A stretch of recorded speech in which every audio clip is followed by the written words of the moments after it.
Bonjour, donc Philippe Laurent, je suis pharmacien, j'ai fait mes études à Clermont-Ferrand, donc un local de l'étape, et depuis une trentaine d'années, j'organise ma vie professionnelle autour de deux passions. Mon métier est l'utilisation des plantes au service d'une médecine de santé, et je participe aux côtés des élus et à côté des animateurs du territoire à des projets de développement économique. Donc ce développement économique, eh bien, je l'ai tout naturellement commencé où j'ai monté ma première entreprise, hein, Saint-Bonnet-de-Rochefort, donc un petit village de 600 habitants. Pourquoi Saint-Bonnet-de-Rochefort? Le village de mes grands-parents, docteur en pharmacie, je ne pouvais même pas monter une pharmacie, donc j'ai créé mon entreprise. Et l'aventure est partie comme ça. Et très rapidement, je me suis rendu compte que, en général, quand on crée une entreprise, nous sommes de bons techniciens. Donc on porte une offre qui est en général en lien avec le marketing de la demande, parce qu'on a l'impression qu'on fait le produit mieux que les autres. Et on s'inscrit dans cette démarche. Très rapidement sur les marchés, je me suis rendu compte qu'il fallait se différencier. Et la première différenciation auquel on a travaillé, c'est avec d'autres entreprises sur le parc, dans le cadre d'un projet d'économie circulaire, donc sur le parc Naturopole Nutrition Santé. On part du champ, on revient au champ, et à travers l'ensemble de cette démarche, on présente une offre différenciée sur notre marché, avec une vocation de devenir européen. Et on verra tout à l'heure qu'on ne devient pas européen parce qu'on le décrète. Il faut construire un petit peu tout ça, et ça prend un peu de temps. Et donc cette offre s'articule autour de trois mots-clés, le végétal, la médecine de santé et le développement durable. Très rapidement, on a vu que cette offre rencontrait son marché. Par contre, le savoir-faire c'est bien, le faire savoir c'est mieux, et le faire savoir quand on est esselé dans un territoire de 600 habitants, c'est un petit peu difficile. Donc on s'est rapproché, je dirais, tout naturellement de notre filière d'excellence sur notre territoire, qui était un regroupement d'entreprises, de chercheurs, de collectivités, d'animateurs du territoire. Et cette association s'appelle Nutravita, groupement des aliments, nutrition, santé d'Auvergne. Quand on développe une médecine de santé à base de plantes, tout naturellement, le parc Naturopole Nutrition Santé s'est orienté vers cette filière d'excellence qui s'appelle Nutravita, qui, avec le temps, est devenu un cluster d'excellence au niveau régional, est devenu grappe d'entreprise au niveau national. Et j'ai la chance, depuis une dizaine d'années, de présider ce cluster, puisque globalement, je me rappelle, on était sur Vichy, à une réunion de ce cluster, et je me fais la réflexion, il n'y a pas d'entreprise. Alors je dis, c'est quand même une organisation qui est faite pour les entreprises, donc à partir de là, il y a deux manières de prendre les choses. On dit, bah, ils se débrouillent pas bien, s'ils sont pas bons, ça marche pas. Ou alors on s'investit dans la démarche en disant c'est une vraie bonne idée, comment on fait pour la développer. Voilà, donc vous avez compris que en prenant la présidence et en acceptant de prendre la présidence de ce cluster, j'ai plutôt vu le verre à moitié plein, et c'est en général ma philosophie. Et on est parti pour faire naître cette filière d'excellence sur le territoire, qui fait qu'aujourd'hui il est difficile pour une entreprise de pouvoir exister sur une filière d'excellence sans être dans un écosystème, puisqu'on nous dit, et on a parfaitement raison de le dire, il faut innover et il faut internationaliser les actions. On innove comment? Avec quels moyens? Eh ben, en le mutualisant avec des copains sur une filière d'excellence, d'où le cluster Nutravita. Et puis pour porter des offres à l'international, aujourd'hui il faut une masse critique. Quand on a une entreprise qui fait 5-10 millions d'euros, on ne peut pas s'adresser à des marchés internationaux pour lesquels on va avoir des commandes du même chiffre d'affaires, puisque sinon on sera en dépendance économique. Donc voilà, je pense qu'à travers cette filière d'excellence, on a répondu à deux enjeux majeurs, qui étaient l'innovation, le financement de l'innovation, l'intelligence collective pour pouvoir avoir vraiment des projets innovants à porter sur le marché. Et puis la deuxième réponse, c'était d'avoir une taille critique, alors à plusieurs entreprises, pour pouvoir se positionner sur les marchés et internationaliser nos offres. Je crois que c'était une première étape. Alors tout ça, ça s'est fait depuis 86 jusque dans les années 2000. Donc il faut du temps pour construire les choses, convaincre, fédérer, partager une même vision pour pouvoir voilà, créer ces filières d'excellence. Et puis aujourd'hui, on s'aperçoit que le monde dans lequel on vit change. Et je crois que si aujourd'hui il y a un maître mot, c'est d'être capable de s'adapter. Donc là, on est tous d'accord, mais de s'adapter comment? Rapidement. Donc il faut être aujourd'hui le plus agile possible pour pouvoir s'adapter aux technologies, aux marchés, aux nouvelles offres, à la concurrence sur les marchés. Et quand je disais que j'étais passionné du monde de l'entreprise, on l'a fait à travers mon entreprise, 3i Nature, Saint-Bonnet-de-Rochefort, le parc Naturopole, Nutravita, et on s'est rendu compte très vite qu'il fallait aller plus loin. Et aujourd'hui, les marchés dans lesquels nous sommes, ils sont mondialisés définitivement, et je pense que l'espace dans lequel on évolue est à minima l'Europe. Et quand on parle de l'Europe, le plus petit espace de communauté d'intérêt qu'on peut imaginer aujourd'hui pour être présent à minima en Europe, c'est bien les grandes régions. Donc c'est même plus nos régions d'hier, C'est les régions de demain, celles qui sont en train de s'organiser avec la réforme territoriale, donc c'est les grandes régions. Mais c'est aussi l'espace dans lequel on vivra demain qui fera que cet espace, à travers des métropoles, seront vus de l'international et en particulier de l'Europe. Donc à partir de là, on se dit comment on fait, puisqu'on reste toujours entrepreneur dans nos têtes. On se rappelle qu'on a créé il y a quelques années, donc aujourd'hui on a un peu plus de 250, voilà, mais on a été TPE avec 2 personnes, 3 personnes, 4 personnes. Donc aujourd'hui, vis-à-vis de ces nouveaux enjeux, comment on fait au niveau de notre territoire pour aller plus loin qu'une petite zone économique à thème ou qu'une filière d'excellence?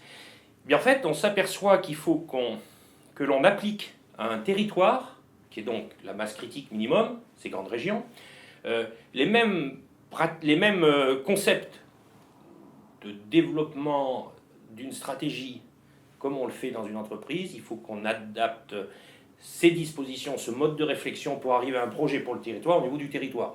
Alors, c'est les mêmes techniques, sauf que d'un côté, il y a une entreprise avec ses salariés, donc il y a déjà une communauté d'intérêt, c'est plus facile. Il y a toujours le mouvement stratégique à mener, parce que quand on a identifié où il fallait aller et qu'il faut mener le changement, c'est toujours là que c'est un petit peu difficile. Et donc ce travail aujourd'hui, on doit le faire au niveau d'un territoire, mais dans une démarche publique-privée. Donc je crois qu'aujourd'hui l'enjeu c'est ça, c'est de se dire que le monde dans lequel on vit a évolué, a changé, les ressources se raréfient, il faut qu'on mutualise nos moyens, il faut qu'on mobilise nos énergies et nos moyens et nos ressources sur des projets communs pour lesquels on a partagé une vision au niveau de notre territoire.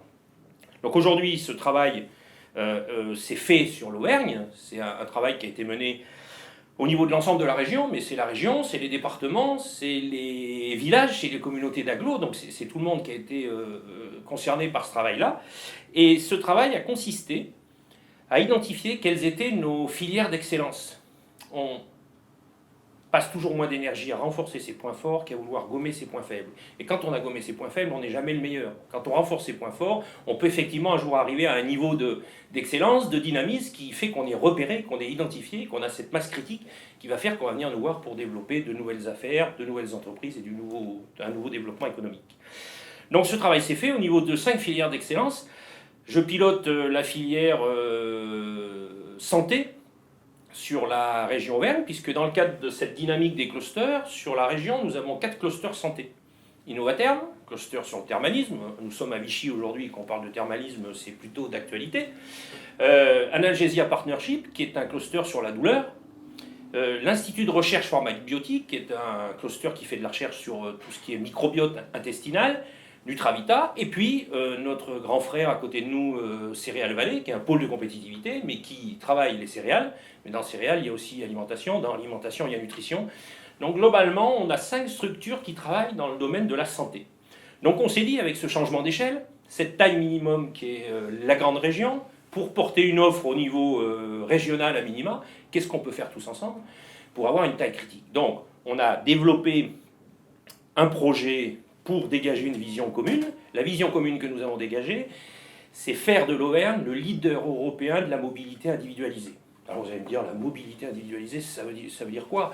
Eh bien, je crois qu'aujourd'hui, la mobilité, c'est-à-dire vous êtes autonome dans votre vie, vous pouvez vous déplacer, vaquer à vos occupations parce que vous pouvez le faire, c'est un des marqueurs certainement les plus forts de l'état de bonne santé. Tant que je suis autonome, que je peux bouger, que c'est moi qui décide de ce que je peux faire, certes, un peu moins vite à 70 ans qu'à 30 ans, mais je peux continuer de le faire, je vais voir mes petits-enfants, je fais mes courses, je vois mes copains avec qui je bois un petit apéro sur la place, voilà. Donc c'est vraiment un des marqueurs de cette bonne santé. Et donc pour rester en bonne santé, eh bien, c'est quelque chose qui se travaille. Et il faut développer une médecine de prévention qui permet de rester en bonne santé. Alors pourquoi la mobilité? Eh bien, je crois que pour rester mobile, qu'est-ce qu'il nous faut? Il faut que notre appareil locomoteur soit fonctionnel. Donc un appareil locomoteur, il me faut des muscles, il me faut des os. On a des chercheurs aujourd'hui en Auvergne qui sont parmi les meilleurs du monde. Derrière, il faut que j'ai pas trop de douleur. On a là aussi la chance d'avoir des unités de recherche dans ce domaine-là qui font partie des unités qui sont les plus connues en Europe. Et puis, il ne faut pas que j'oublie de bouger, de rester en activité. Donc c'est l'activité physique. On a l'habitude de dire bouger, manger, bouger pour rester en bonne santé. Donc c'est vraiment une médecine de prévention santé qui s'articulerait autour de cette mobilité individualisée. Comment je fais pour garder l'homme en mobilité autonome le plus longtemps possible. Donc voilà, notre vision c'est vraiment celle-là qu'on a partagée avec l'ensemble des clusters santé qui nous permet aujourd'hui d'avoir une une masse critique, une lisibilité sur cette offre qui est celle d'un petit pôle de compétitivité qui, en général, a une vocation au niveau mondial. Donc nous sommes partis sur ce projet. Et ensuite, une fois qu'on a partagé cette vision, il faut qu'on en dégage des objectifs stratégiques prioritaires, puisque l'efficacité d'une stratégie, c'est de se dire où je mobilise mes moyens pour avoir le maximum d'efficacité. Donc il a fallu construire ce projet tous ensemble, mais il fallait avant tout partager la même vision. On a partagé cette vision de médecine de santé axée sur la mobilité individualisée. Et puis derrière, on s'est dit, eh bien, il faut que j'ai des actions au niveau de la recherche. Donc, on a mobilisé l'ensemble des unités mixtes de recherche entre l'INRA, l'INSERM, les universités, qui avaient un attrait avec cette mobilité individualisée, donc celle qui parle de mobilité, de muscles, d'os, d'ostéoporose, de sarcopénie, de douleurs, d'activité physique, etc.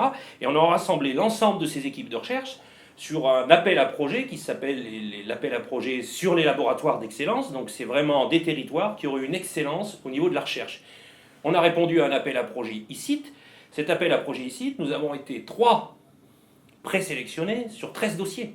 Donc ça veut dire que notre recherche est d'un niveau d'excellence qui est remarqué. À nous de finaliser ce dossier pour avoir une recherche qui, aujourd'hui, pourrait globaliser une centaine de chercheurs en équivalent temps plein sur ces problématiques de mobilité individualisée pour garder l'homme en mouvement.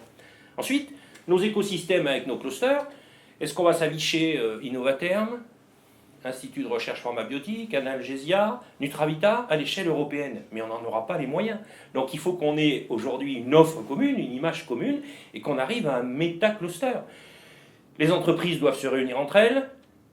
Chaque structure qui a une parenté avec une vision commune doit se regrouper. Mais quand je fais le parallèle avec les collectivités, les communes se sont regroupées entre communes, les agglos se regroupent entre agglos, et demain les agglos vont se regrouper pour faire des métropoles. Donc la mutualisation des moyens, on la retrouve dans une organisation assez en miroir entre j'ai une vision pour mon territoire, j'en dégage des objectifs prioritaires, je mobilise mes moyens sur ces objectifs prioritaires, c'est assez simple à comprendre. Ce qu'il faut qu'on fasse, il faut qu'on le fasse maintenant, public et privé. Donc il faut qu'on aille au-delà de ça. Nous avons la chance sur nos territoires d'avoir des biosites. Donc on a le bioparc à Vichy, on a le naturopole à Saint-Bonnet-de-Rochefort, on a le biopôle Clermont-Limagne qui est présent sur Clermont, sur le biopôle à la sortie d'autoroute de Clermont et sur Rion. Est-ce qu'on continue d'afficher nos biosites indépendamment les uns des autres, ou est-ce qu'on a une formidable un affichage qui soit vraiment l'organisation biocide d'Auvergne? Et voilà, quand vous arrivez en Auvergne sur les sciences du vivant, donc l'alimentation, la nutrition, la santé, voilà le choix que vous avez. Vous pour rentrer dans un écosystème, vous êtes à Clermont, vous êtes à Clermont, vous êtes à Vichy, vous êtes à Saint-Bonnet. Voilà, c'est quoi votre choix de vie par rapport aux entreprises dans lesquelles demain vous allez travailler? Donc là, on en arrive vraiment aux citoyens.